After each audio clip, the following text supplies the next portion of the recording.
마태복음 19장 16절에서 22절 하나님의 말씀입니다. 제가 봉독해 드리겠습니다. 어떤 사람이 주께 와서 가로되 선생님이여 내가 무슨 선한 일을 하여야 영생을 얻으리이까? 예수께서 가라사대 어찌하여 선한 일을 내게 묻느냐? 선한 이는 오직 한 분이시니라. 내가 생명에 들어가려면 계명을 지키라. 가로되 어느 계명이니오니까? 예수께서 가라사대 살인하지 말라, 간음하지 말라, 도적질하지 말라, 거짓 증거하지 말라, 내 부모를 공경하라, 내 이웃을 내 몸과 같이 사랑하라 하신 것이니라. 그 청년이 가로되 이 모든 것을 내가 지켰사오니 아직도 무엇이 부족하니까? 예수께서 가라사대 내가 온전하고자 할진대 가서 내 소유를 팔아 가난한 자들을 주라. 그리하면 하늘에서 보화가 내게 있으리라. 그리고 와서 나를 좇으라 하시니 그 청년이 재물이 마름으로 이 말씀을 듣고 근심하며 가니라. 오늘은 부자 청년에 대해서 우리가 함께 나누겠습니다. 오늘 이 본문은 우리가 읽은 바와 같이 부자 청년과 예수님의 대화를 기록한 그런 내용입니다. 우리는 지난주에 살펴보았듯이 앞에서 어린 아이들에 대한 말씀을 살펴보았습니다. 예수님께서는 어린 아이들이 오는 것을 막지 말라 이렇게 하시면서 천국을 바로 이런 자들의 것이라 이렇게 말씀을 해 주셨고, 그리고 이제 오늘 부자 청년이 이제 등장을 합니다.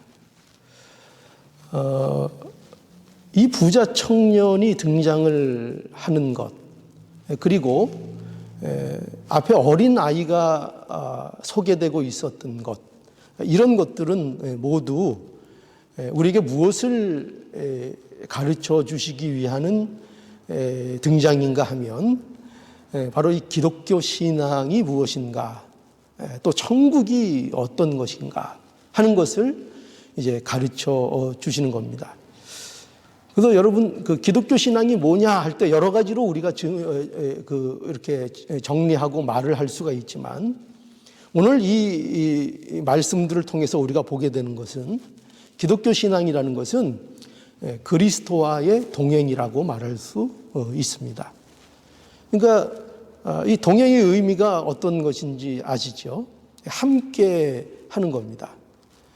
그러니까 어떤 자와 동행을 하는가 하면, 왜 동행을 하는가 하면 그와 동행하는 것이 가장 기쁜 일이 되기 때문입니다. 그러니까 무엇보다도 하나님을 사랑하는 것이 가장 기쁜 일이고, 또 예수님을 따르는 것이 무엇보다도 그 세상 이 어떤 것보다도 좋은 것입니다. 그래서 예수님을 사랑하고 예수님을 따르고 예수님과 동행하고 하는 것, 이것을 우리는 기독교 신앙이라 이렇게 말할 수 있습니다. 그래서 앞에 우리 이것이 바로 뭐죠? 이게 바로 어린아이입니다. 왜 어린아이가 등장을 하고 왜 천국을 예수님께서는 이 어린아이들의 같은 자들의 것인가 말씀하시는가 하면, 이처럼 하나님만 사랑하고 하나님만 의지하고 하나님으로 즐거워하고 하나님이 전부인, 그래서 예수님을 따르는 것이 무엇보다도 좋은 자들, 그들이 누구예요? 그들을 이제 어린아이와 같다 이렇게 말씀하고 있습니다.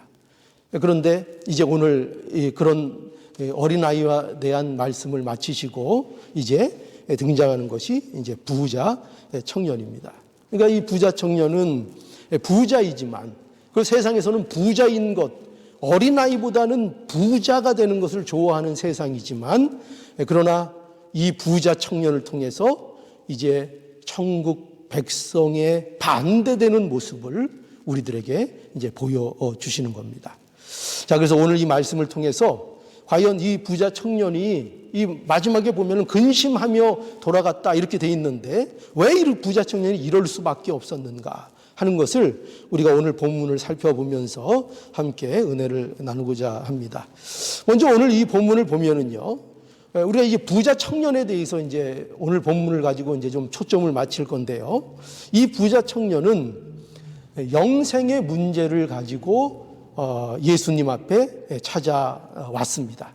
오늘 그 16절에 보면 이렇게 되어 있습니다. 16절 볼까요? 어떤 사람이 주께 와서 가로되 선생님이여 내가 무슨 선한 일을 하여야 영생을 얻으리까 이렇게 말씀합니다. 여기 보면은 앞에 어떤 사람이 이렇게 되어 있죠. 어떤 사람이 예수님을 찾아왔다 이렇게 되어 있습니다. 그런데 이 어떤 사람은 이 누가복음에 가보면 이 어떤 사람을 관원이라 이렇게 말하고 있습니다. 관원이라. 그러니까 당시 관원이라고 하면 어느 정도 굉장히 어떻게 보면 좀 이렇게 지위가 있는 자들에 대한 표현이라고 볼 수 있습니다. 그래서 당시 관원이라는 것은 사회적으로 이렇게 좀 안정된 지위를 가졌다 하는 뜻입니다. 그리고 또 오늘 이 본문에도 보면은 이 젊은이에 대해서 이제 설명된 부분이 있는데 22절에 보면 이렇게 돼 있죠. 그 청년이 재물이 많음으로라고 진술하고 있습니다. 그러니까 보통 우리가 관원하면 오늘날도 이렇게 뭐 보면은 관원, 높은 자리에 있는 사람 이런 사람들은 대체적으로 나이가 좀 든 사람들이 대부분인데 물론 그때도 아마 그랬을 거라 이렇게 생각이 듭니다. 그런데 이 사람은 관원인데 거기에다가 청년이라 이렇게 돼 있습니다. 청년이 이렇게 돼 있죠. 그 청년이 그러니까 청년이라는 것은 일단 젊다는 거죠. 젊고 젊으면 뭐가 있습니까? 힘이 있고 그 힘이 있고 젊으면 또 뭐가 있습니까? 건강하겠죠. 그죠? 건강합니다. 그런데 거기에다가 여기 보면은 뭐까지 있다고 하는가 하면은 재물이 많은 청년이라 이렇게 되어 있습니다. 그러니까 우리가 이런 묘사만 봐도 벌써 이 청년이 어떤 청년인가가 잘 드러나는데 우리가 한마디로 얘기해서 부족함이 없어 보이는 청년인 것입니다. 그러니까 세상적으로 볼 때 그야말로 행복의 조건이라는 것들은 다 구비한 사람이 바로 이 청년입니다. 그런데요, 이 청년에 대해서 우리가 좀 더 살펴보면은 여기 마가복음에는 이 청년의 그 행동에 대해서 이렇게 그 묘사를 하고 있습니다. 뭐냐면 한 사람이 달려와서 꿇어 앉아 이렇게 되어 있습니다. 한 사람이 달려와서 꿇어 앉아. 누구 앞에 꿇어 앉았겠죠? 예수님 앞에 꿇어 앉아서 예수님에게 질문했다 하는 것을 이제 마가복음에서는 이제 밝히고 있습니다.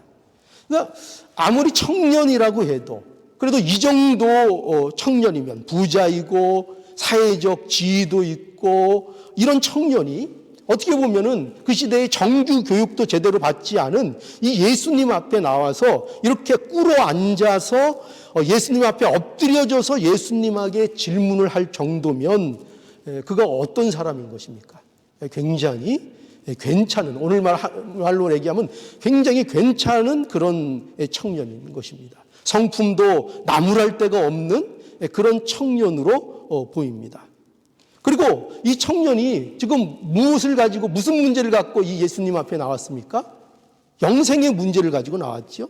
그러니까 예수님 앞에 이렇게 영생의 문제, 다른 문제도 아니고 무슨 세상적인 문제 이런 거 가지고 이런 것 때문에 예수님 앞에 나온 거 아니고 영생에 대해서 질문하기 위해서 예수님 앞에 이 청년이 나온 것입니다. 그러니 이 청년의 이런 모습을 보면 이 청년은 그 삶에 대해서도 자신의 삶에 대해서도 어떻게 보면 구도자적인 매우 진지한 모습을 가진 자라고 볼 수 있습니다. 거기에다가 겸손한 자, 이렇게 우리가 능히 짐작할 수 있는 그런 청년인 것입니다. 그런데 이 청년이 이제 예수님 앞에 나온 것입니다. 어떤 문제를 가지고 나왔는가? 영생에 대한 문제를 가지고 나왔습니다. 왜 영생에 대한 문제를 가지고 나왔을까요? 이 청년은 영생에 대한 확신이 없었던 것입니다. 영생에 대한 갈증이 있는 겁니다. 영생에 대한 갈증은 분명히 있는데 영생을 바라고 그 영생이 무엇일까, 또 영생을 어떻게 하면 얻는가 하는 것에 대한 영생에 대한 갈증, 영적인 문제에 대한 갈증, 어떻게 보면 인생에 더 고귀한 것들을 찾는 그런 갈증이 이 청년에게는 있었습니다. 그런데 이 청년은 그 영생에 대해서, 그런 것들에 대해서 확신이 없었습니다. 여러분, 그래서 우리는 여기서 뭘 우리가 보게 되죠? 이 청년이 뭘 갖고 있었다고 우리가 강조했습니까? 부가 있었고, 그는 누구와 비교해도 견주어도 부럽지 않은 재물을 많이 가진 자였고, 명예도 있었고, 젊음도 있었지만, 그것을 통해서 뭐를 해결하지 못했습니까? 영적인 갈증을 해결하지 못했습니다. 사람은요, 영생에 대한 갈증을 누구나 가지고 있습니다. 사람은 누구나 영생에 대한 갈증을 가지고 있습니다. 왜냐하면 사람은 동물과 다르기 때문입니다. 동물과 사람은 엄연히 다릅니다. 동물과 인간은 같지 않습니다. 인간에게는 동물이 갖고 있지 않은 고급함이 있습니다. 왜 그런가 하면 인간은 바로 하나님의 형상을 따라 애초에 창조된 그런 존재요, 하나님과 관계를 맺으며 하나님과 교통하도록 지음을 받은 바로 사람인 것입니다. 그래서 사람은 본성적으로 뭐를 가지고 있는가? 영생에 대한 갈증을 가지고 있는 그런 존재입니다. 원래 영생의 존재였는데 그것을 죄로 인해서 잃어버렸죠. 그래서 바로 이 영생에 대한 갈증이 사람들에게 있습니다. 그러나 그래서 사람들이 얼마나 이 영생에 대해서 갈증을 느끼고 이거를 해결하기 위한 방법들을 나름대로 찾기도 하고 노력하기도 합니다. 그러나 세상의 모든 것이 부족함이 없어도, 세상에 어떤 것을 가져도 해결할 수 없는 문제가 바로 이 영생의 문제라는 것을 우리는 알 수 있습니다. 그래서 우리 솔로몬을 보면은, 솔로몬이 어떤 사람으로 유명합니까? 솔로몬은 지혜도 있고 그야말로 세상의 모든 부귀영화를 다 누렸던 대표적인 인물을 한 명 꼽으라 이러면 우리는 주저없이 솔로몬을 꼽습니다. 그런데 솔로몬은 세상 것을 다 가지고 누려보았지만 그가 이 전도서에서 내린 그의 결론이 뭐냐, 인생에 대한 결론이 뭐냐, 우리가 잘 아는 대로 헛되고 헛되며 헛되고 헛되니 모든 것이 헛되도다, 이렇게 전도서 1장 2절에서 이 솔로몬이 고백한 것을 우리는 볼 수 있습니다. 모든 것을 가져도, 이게 무슨 말이에요? 모든 것을 가져도 영생이 없는 인생, 즉 하나님이 없는 인생은 아무것도 아니라는 것입니다. 세상의 부귀 영화, 세상에 누구와 견주어도 떨어지지 않는 지식, 도덕, 윤리, 모든 것을 다 갖추고 있다 하더라도, 그 모든 조건을 가지고 있다 하더라도 그 인생이 하나님을 만난 인생이 못 되면, 영생이 무엇인지를 모르는 인생이면, 영생을 모르면 그 인생은 그야말로 헛되고 헛되며 헛되고 헛되니 모든 것이 헛된 인생일 수밖에 없다. 이렇게 전도서에서 솔로몬이 고백하는 것을 우리는 보게 됩니다. 하나님 없는 인생은 아무것도 아닙니다. 우리가 참으로 복된 인생이 되려면, 그래서 인생에 있어서 참으로 만족을 얻으려면 이 문제가 해결되어야만 합니다. 뭐죠? 영생의 문제가 해결되어야만 합니다. 우리가 그 우물가에 예수님께서 만나 주셨던 사마리아 여자를 우리 기억하죠?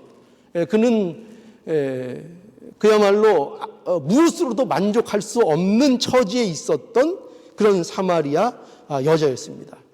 그것을 극단적으로 드러내는 것이 남편을 그가 여러 번 바꿔보았습니다.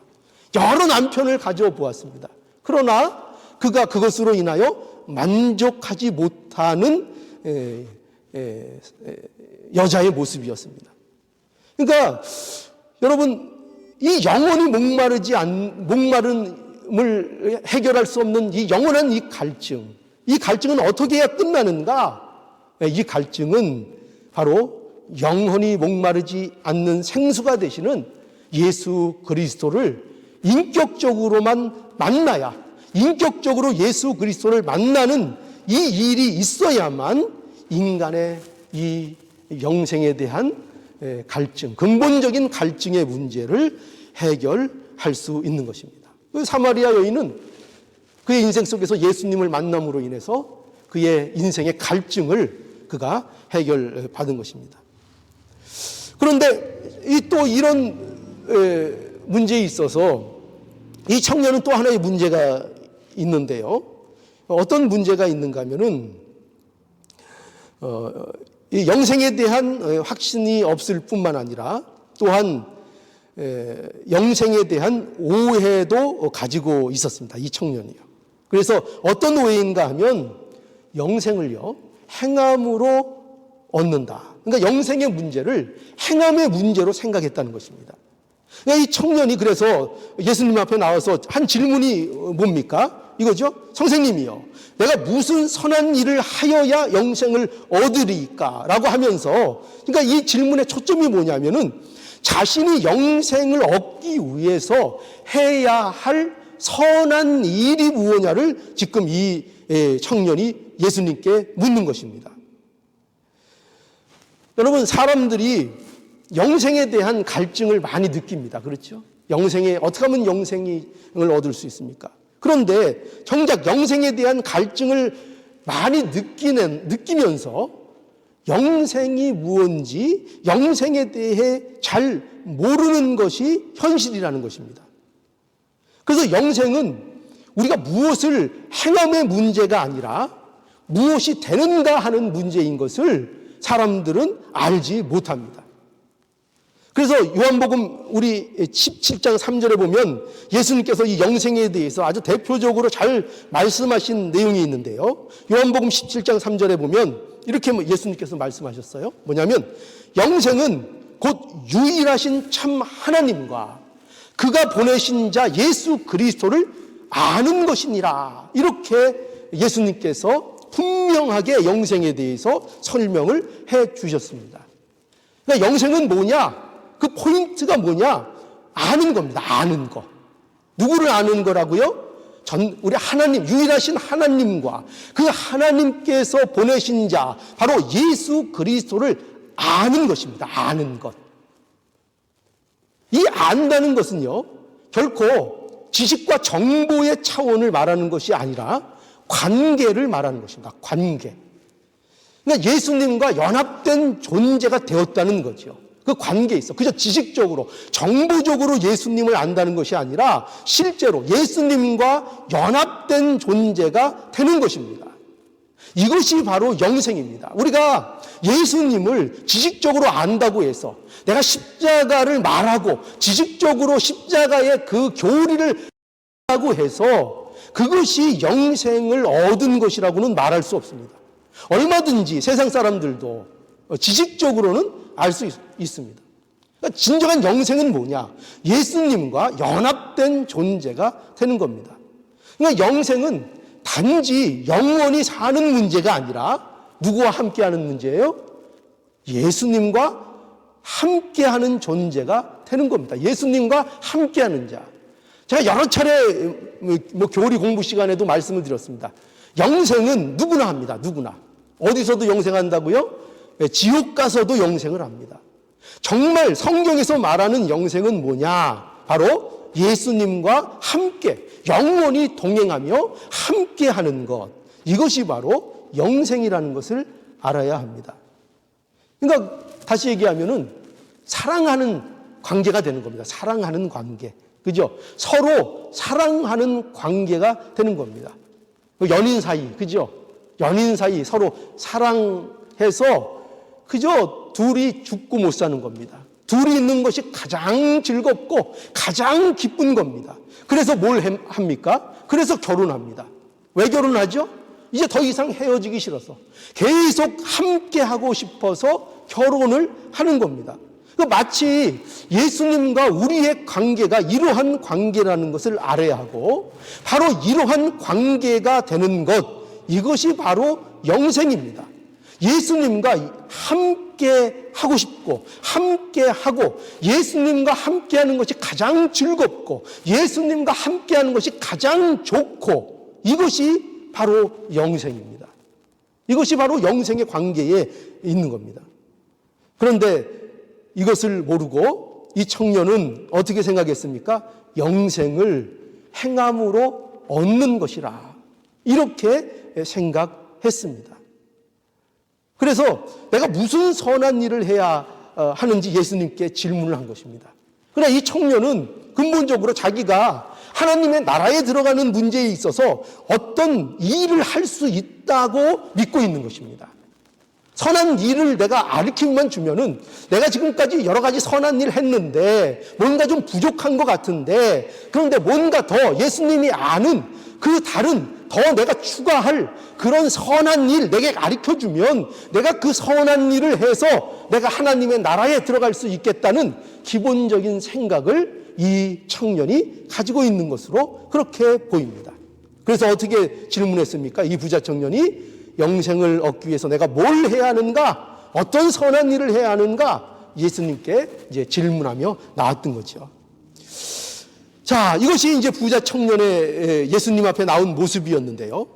그런데 오늘 이 본문에 보면 우리가 두 번째로 이 부자 청년에 대해서 생각할 게 뭐냐면요. 이 부자 청년은 이렇게 말하고 있습니다. 뭐냐면 모든 계명을 지켰다. 이렇게 이 부자 청년이 말하고 있다는 것입니다. 본문 20절에 보면 20절, 그 청년이 가로되 이 모든 것을 내가 지켰사오니 아직도 무엇이 부족하니까. 그러니까 예수님께서 영생을 얻기 위해서 해야 할 일이 무엇인가를 물어보는 청년에게 예수께서는 17절에 보면은 이렇게 말씀해 주셨어요. 어찌하여 선한 일을 내게 묻느냐? 선한 이는 오직 한 분이시니라. 이렇게 말씀하시면서 계속 이렇게 말씀하셨어요. 네가 생명에 들어가려면 계명을 지키라. 이렇게 말씀하셨습니다. 여러분, 이 말씀은요, 이런 말씀이 아니에요. 예수님이 선을 모른다. 나는 선을 모른다. 하나님만 선을 안다. 이런 말씀이 아니고, 예수님이 선을 모른다는 말씀이 아니고, 하나님만 선하신 것을 네가 이 유대의 어떻게 보면 관원이면서, 네가 유대인이면서 어릴 때부터 하나님을 사랑한다고 안다고 하면서 어떻게 하나님만이 선한 분이라는 사실을 내가 모를 수 있느냐? 내가 어떻게 이 사실을 모를 수 있느냐? 오직 하나님만 선한 분이시다. 이렇게 말씀하고 있는 것입니다. 그러면서 하나님만 선한 분이시니 영생에 들어가려면 뭐를 해야 된다고요? 그의 계명을 지키라는 것입니다. 왜냐하면 하나님이 선하시기 때문에 뭐가 또 모두 선합니까? 하나님이 주신 말씀도 선한 것이기 때문입니다. 그러니 그 선한 말씀을 내가 온전히 지키면 어디에 들어갈 수 있다는 거예요? 하나님의 나라에 들어갈 수 있고 내가 영생을 얻을 수 있다는 것입니다. 그런데 우리가 알아야 할 것이 있습니다. 뭐를 알아야 될까요? 율법은 선한 것입니다. 우선 그것을 우리는 이 말씀을 통해서 알아야 합니다. 율법은 선한 것입니다. 오직 하나님만 선하십니다. 그렇기 때문에 그 하나님으로부터 나오는 율법이 선합니다. 여러분, 성경에서 말하는 선은요, 세상에서 말하는 선과는 전혀 다른 것이라는 것을 우리는 먼저 알아야 합니다. 세상의 선과 악은요, 그것은 변하지 않는 기준이 아닙니다. 세상의 선과 악은 어떻게 될까요? 시대에 따라, 상황에 따라 얼마든지 그것이 바뀌는 것입니다. 그래서 세상에서 보면은요, 우리가 현실 속에서 어떤 것을 보게 됩니까? 세상에서 가장 우리가 좀 와닿게 느낄 수 있는 것, 모든 사람들이 이런 마음을 갖고 있어요. 뭐죠? 세상에서 보면은 선이 뭐냐 하면은 대부분들이 갖고 있는 사람들의 마음속에 있는 건 뭐냐? 선은 내 편입니다. 내 편. 내 편을 선이라고 합니다. 나에게 좋은 것, 나에게 이득이 되는 것, 내 편이 돼주는 것 이익이고, 내 편이 아니면은 악이고, 적이면은 악이라고 생각을 합니다. 그러나 성경이 말하는 선과 악은 그런 개념이 아닙니다. 내 편이면 좋은 것이고, 나의 편이면 무조건 나쁜 것이고, 오늘날 정치 세계도 그렇죠. 그죠? 정치 세계도 보면 선악의 기준이 없습니다. 무조건 자기 편은 뭘 해도 옳은 겁니다. 남의 편은 뭘 해도 잘못된 것입니다. 그러니까 그것은 어느 정치 세력에만 있는 것이 아니라 모든 인간이 선악을 보는 인간의 기준입니다. 인간의 기준입니다. 그러나 성경이 말하는 선악의 기준은 단 하나님 한 분입니다. 하나님께 속한 것이 선이고 하나님 밖에 있는 것은 악입니다. 하나님이 선이시고 그러므로 하나님의 말씀이 선한 것입니다. 그래서 뭐가 선한 거예요? 그래서 율법은 선한 것입니다. 우리가 율법에 대해서 오해하면 안 됩니다. 율법은 선한 것입니다. 왜? 하나님의 말씀이기 때문입니다. 그래서 정말로 이 선한 율법을 다 지키면 뭘 얻을 수 있습니까? 영생을 얻을 수 있습니다. 그런데 문제가 있죠. 우리가 다 아는 우리의 문제를 우리는 알고 있습니다. 그것은 율법을 온전히 지킬 수 있는 사람이 아무도 없다는 것입니다. 이 세상에. 그 누구도 율법을 온전히 지켜낼 수 있는 사람은 없다는 것입니다.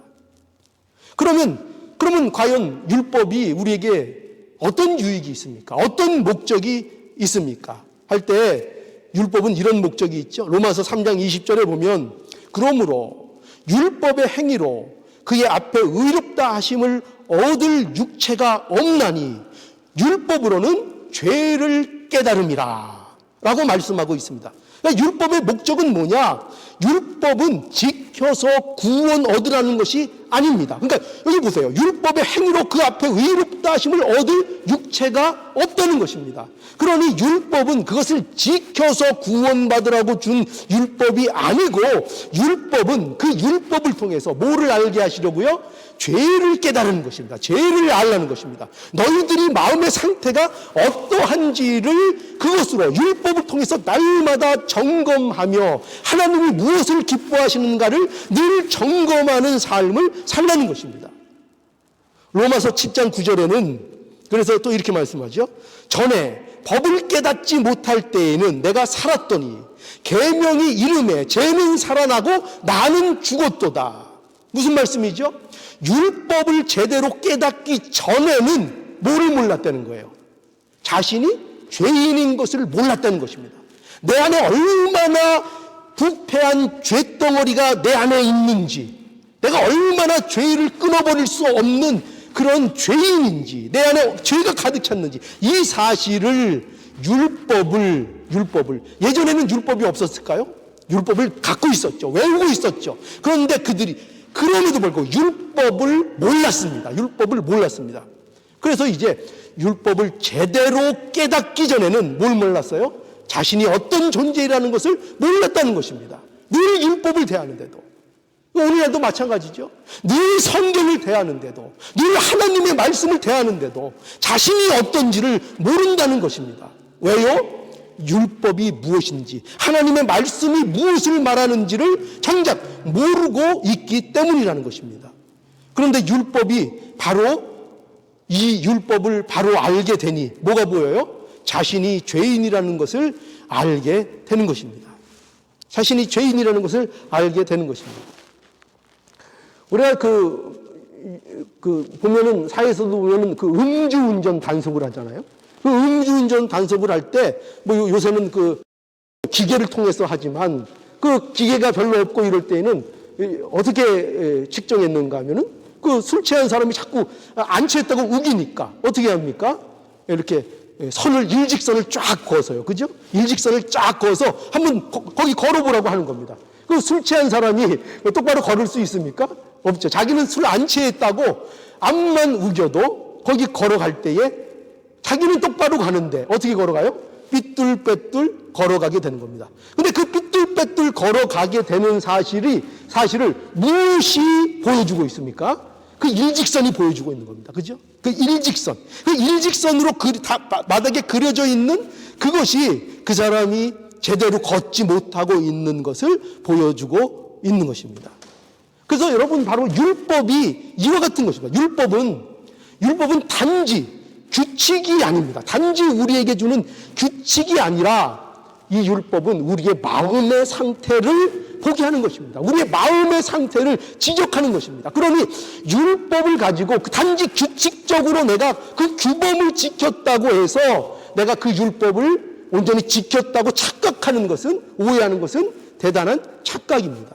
그래서 하나님의 말씀을 다 대할 때에, 율법을 대할 때 우리는 이게 되면 안 됩니다. 나는 지켰다라고 하면 안 됩니다. 율법을 대할 때마다 나는 지켰다 하면 안 되고, 율법을 대할 때마다 우리는 어떻게 해야 됩니까? 나는 죄인입니다 해야 합니다. 율법을 대할 때마다 나는 지켰다가 아니라 나는 이것도 지켰고 나는 이것도 행했고 나는 이것도 했다라는 것이 되는 것이 아니라 진정으로 율법 앞에 서게 되면 어떻게 된다고요? 나는 죄인입니다. 나는 죄인입니다. 그래서 예수께로 나아가야 합니다. 이것이 예수께로 나가는 길입니다. 내가 죄인인 것을 아는 것, 그것을 통해서, 그 율법의 지적을 통해서 우리는 어디로 나가는 것입니까? 어디로 인도되는 것입니까? 그러니 우리에게 오직 예수 그리스도가 필요하다는 것입니다. 예수님의 십자가가 없으면 우리는 희망이 없다는 것입니다. 그것을 율법을 통해서 확인하고 그 율법을 통해서 우리는 이제 예수 그리스도로 날마다 인도되는 그 삶을 사는 것입니다. 그러면 우리는 우리의 삶 속에서 날마다 결론이 무엇입니까? 예수 그리스도입니다. 예수 그리스도께 나가는 것입니다. 바로 이것이 우리가 하나님 말씀을 대하는 우리의 모습이어야 하는 것입니다. 자, 이런 말씀 속에서 우리가 알게 되는 게 뭐냐면요. 그래서 이 청년은 그런 의미에서 그가 율법에 의해 사로잡혀 있는 청년이었다 하는 것입니다. 여기 오늘 본문에 다시 보는 바와 같이 이 청년이 뭐라고 했다고요? 예수님 앞에 율법을 내가 다 지켰다. 이렇게 이제 말하고 있는 것입니다. 18절 한번 볼까요? 18절에 보면, 여기 보면 어느 계명이오니까? 이렇게 이제 청년이 묻죠? 이 물음에 대해서 예수님께서 뭐라고 말씀하셨습니까? 살인하지 말라. 간음하지 말라. 도적질하지 말라. 거짓 증거하지 말라. 내 부모를 공경하라. 내 이웃을 내 몸과 같이 사랑하라고 말씀하셨습니다. 그러니까 우리가 잘 아는 대로 십계명은 두 부분으로 되어 있는데 이제 그 하나님에 대한 관계가 아닌 인간 관계에 대한 부분 5계명부터 특별히 9계명까지의 말씀을 예수님께서 이 청년에게 지키라 이렇게 말씀해 주셨습니다. 청년은 그런데 뭐라고 대답했습니까? 우리가 아는 대로 이 모든 것을 내가 지켰다 이렇게 말하면서 아직도 내가 어떤 것이 부족하냐 이렇게 예수님에게 말씀하면서 계명을 다 지켰다고 말하고 있습니다. 여러분 한번 생각해 보십시오. 이 청년이 거짓말했을까요? 이 청년이 내가 율법을 다 지켰습니다 하는 이 청년의 말이 과연 거짓말이었을까요? 아닙니다. 이 청년은 진실된 청년으로 보입니다. 이 청년은 거짓말한 것이 아닙니다. 이 청년은 자신이 가지고 있는 율법적인 관으로 볼 때 이 청년은 분명히 지켰습니다. 분명히 지켰습니다. 그는 마치 누구과 같은가 하면요. 여러분 떠오르는 인물이 없으십니까? 회심하기 전에 바울과 흡사한 모습을 이 청년이 가지고 있습니다. 바울은요, 빌립보서 3장 6절에 보면 율법의 의로는 흠이 없는 자라고 자신을 소개하고 있는 것을 우리는 보게 됩니다. 그러니까 바울은요, 실제로, 그렇죠? 그가 얼마나 그 유대 정통 집안에서 태어나서, 그렇죠? 그가 얼마나 어릴 때부터 율법을 배우고 그 율법을 준수하기 위해서 얼마나 그가 열심히 있고 얼마나 경건하고 정직하게 살았는지 모릅니다. 이 바울이. 그래서 그는 자기 자신을 소개할 때 내가 율법의 의로는 부족함이 없는 자, 흠이 없는 자, 이렇게 소개했다는 것입니다. 여러분, 이처럼 이 청년도 실제로 이 청년이 과연 살인했을까요? 이 청년이 살인했을까요? 아니죠. 이 청년이 만약에 살인을 했다면 지금 이와 같은 위치, 이와 같은 자리, 이와 같은 부를 그가 누리고 있지 못할 겁니다. 그는 누가 봐도 그 사회에서 어떤 죄가 될 만한, 지적당할 만한 일을 하지 않은 것이 분명합니다. 그렇기 때문에 이런 자리를 그가 유지할 수 있는 것입니다. 이 청년은 살인하지 않았습니다. 이 청년은 간음도 하지 않았습니다. 간음을 했다면 이 자리 다 빼앗겨버렸을 겁니다. 그는 간음도 안 했습니다. 그는 도적질도 안 했습니다. 그는 거짓 증거도 하지 않았습니다. 그는 부모도 공경했습니다. 그리고 이웃을 사랑하고, 그가 구제를 안 했을까요? 구제를 많이 했을 것입니다. 분명히 그는 유대 사회에서 구제 안 하는 경건한 바리새인은 있을 수 없습니다. 그러니 그는 구제도 부지런히 분명히 많이 했을 것입니다. 그는 바울이 고백한 대로 율법의 의로는 부족함이 없는 자였습니다. 그러나 문제는 뭡니까? 예수님께서 지적하는 말씀이 뭡니까? 그러나 이러한 율법의 의로는 뭘 얻을 수 없다고요? 영생을 얻을 수 없다. 그 율법의 의로는 하나님 나라에 들어갈 수 없다. 왜냐하면 인간의 율법의 의로는 하나님을, 그 하나님의 선하심을 완전히 충족시킬 수 없기 때문이라는 것입니다. 여러분, 율법을 지킨다는 것은 다시 한번 말씀드리지만 단지 규칙을 준수하는 것이 아닙니다. 그저 그 외형적으로 살인을 안 하면 되는 게 아닙니다.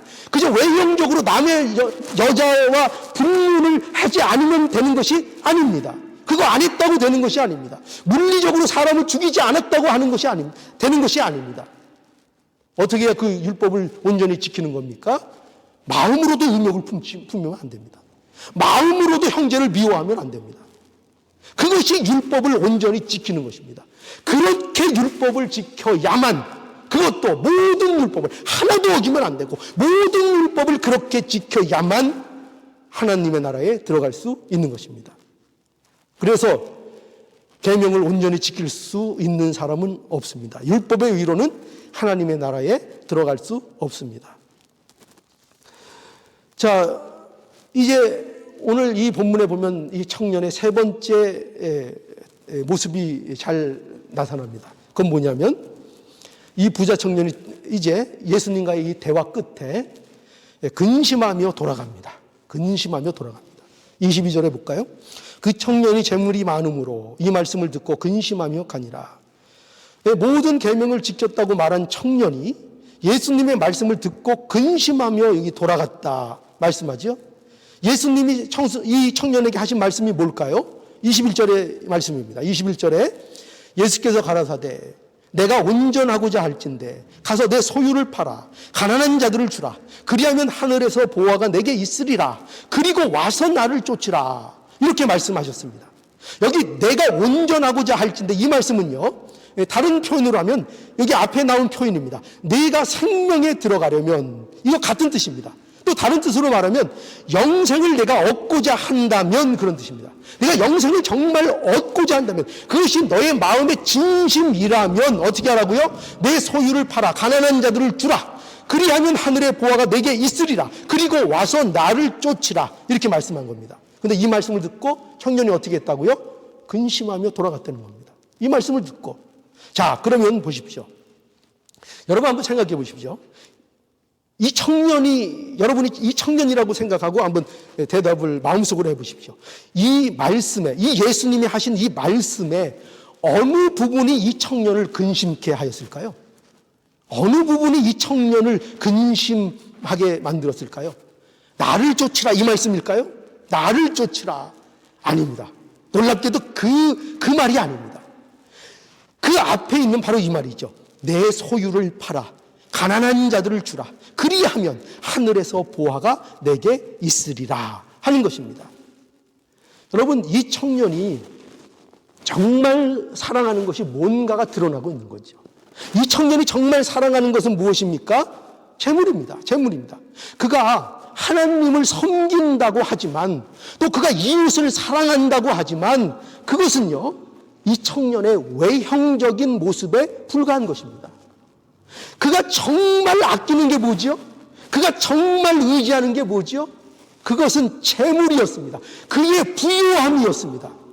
청년에게는 사실 이게 별로 그것보다 귀하지 않습니다. 뭐가요? 하늘의 보화가 더 귀하지 않습니다. 지금 청년 앞에 누가 서 있습니까?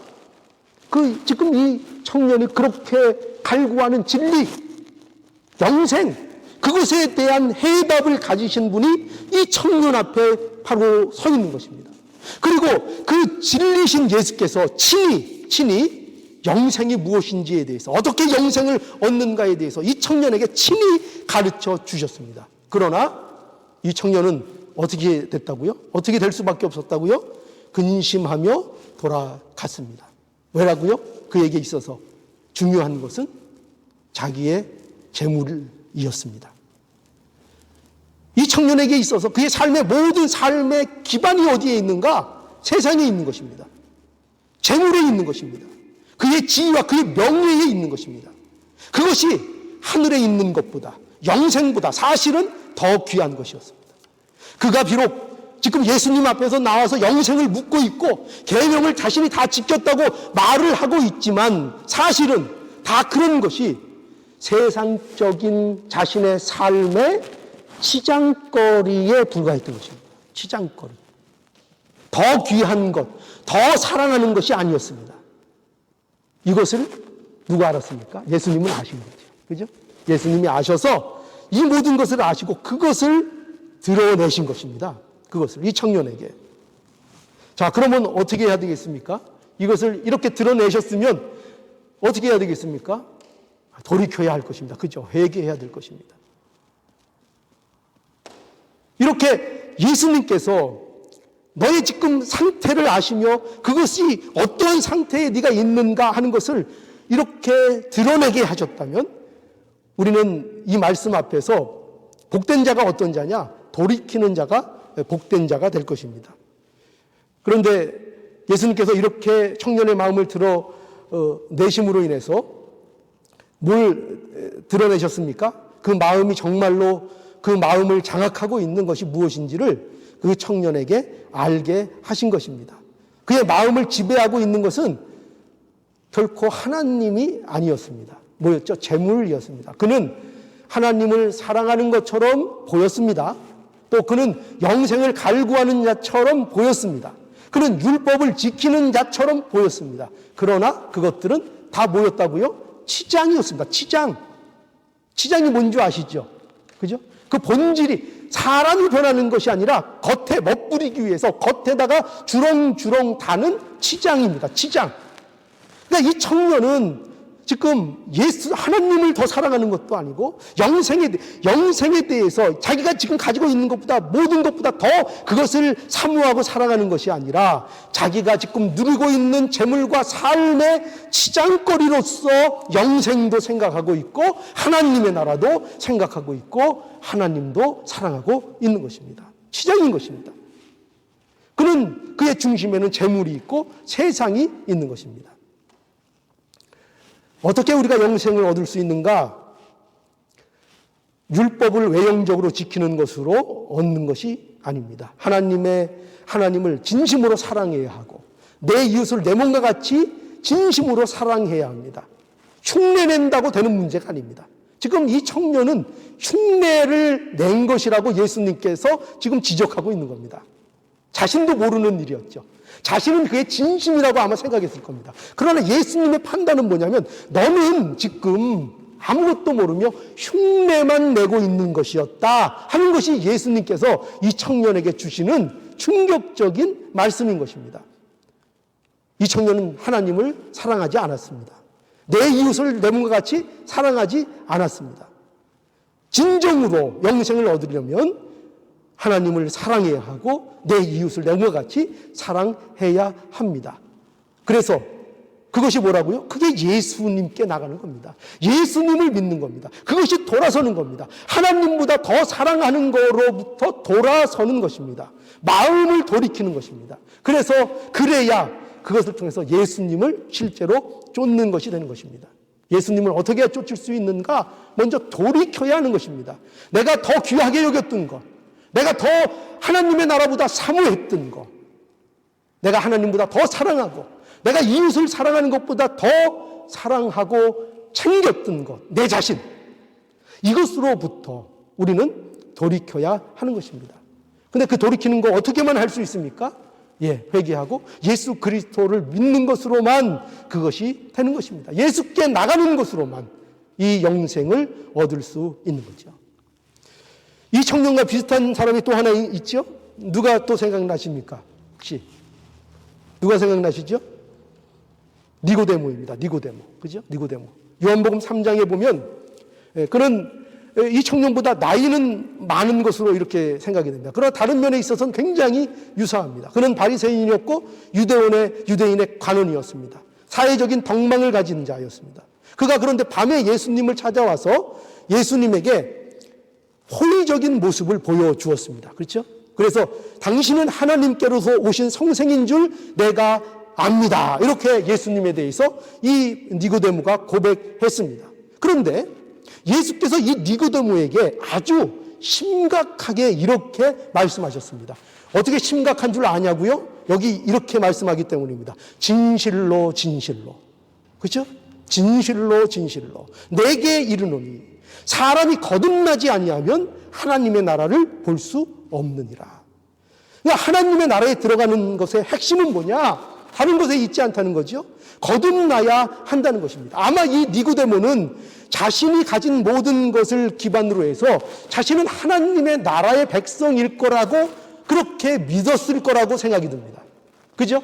그래서 아마도 예수님 앞에 나왔을 때에도 이 자신감으로 예수님 앞에 나왔고, 그리고 예수님에게 더 그 하나님의 나라에 대한 더 귀한 가르침을 얻기 위해서 아마 나왔을지 모릅니다. 그런데 예수님께서 말씀하시는 건 뭐냐면, 네가 지금 의지하고 있는 그 세상의 모든 것들, 네가 알고 있는 그 모든 것들로는 너는 하나님의 나라에 들어갈 수 없다고 말씀하시는 것입니다.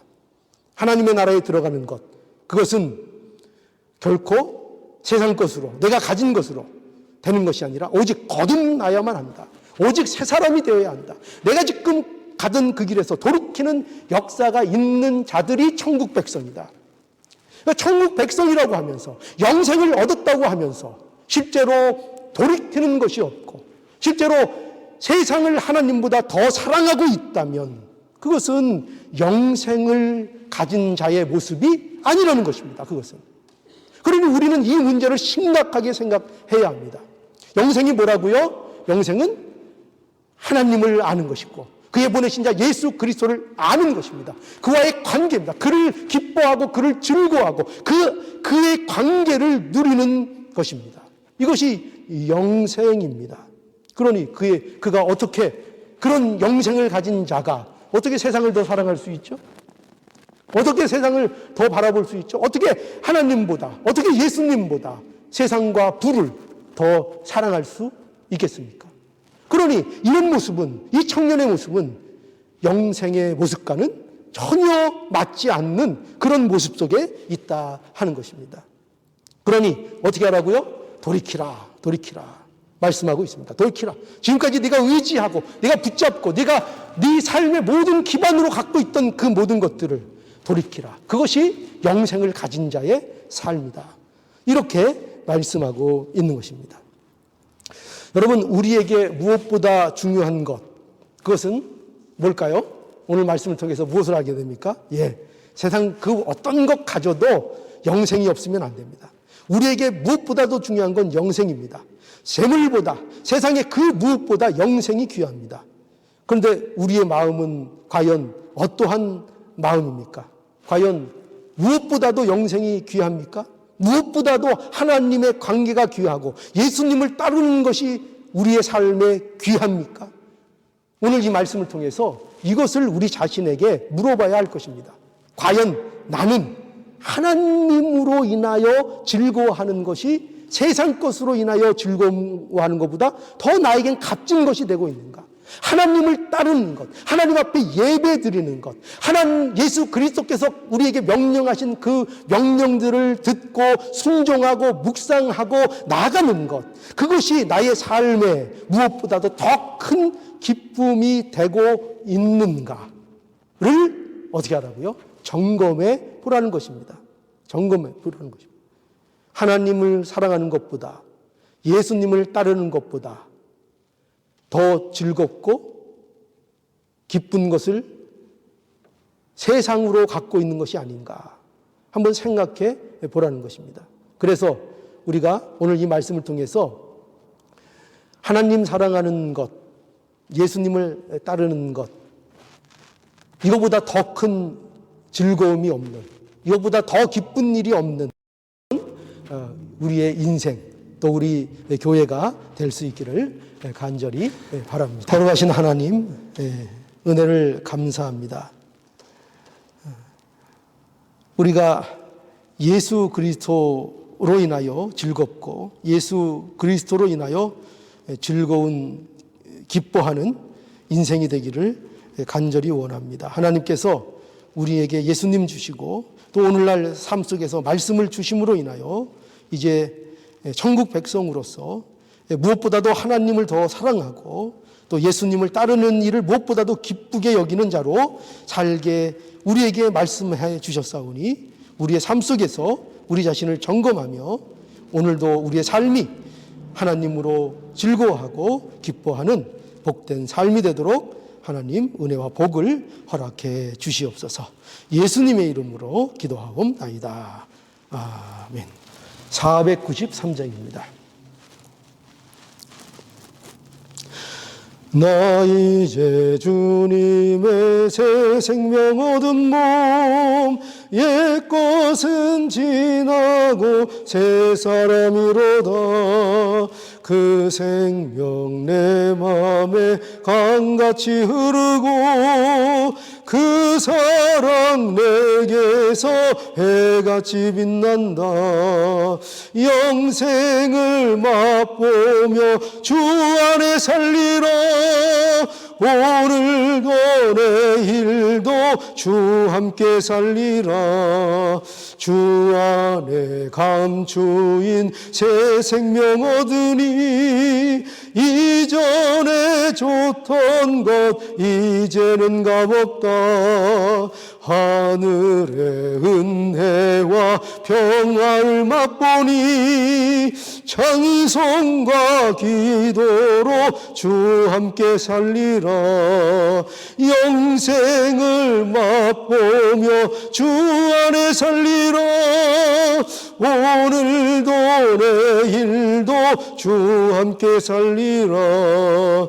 산천도 초목도 새 것이 되었고 죄인도 원수도 친구로 변한다.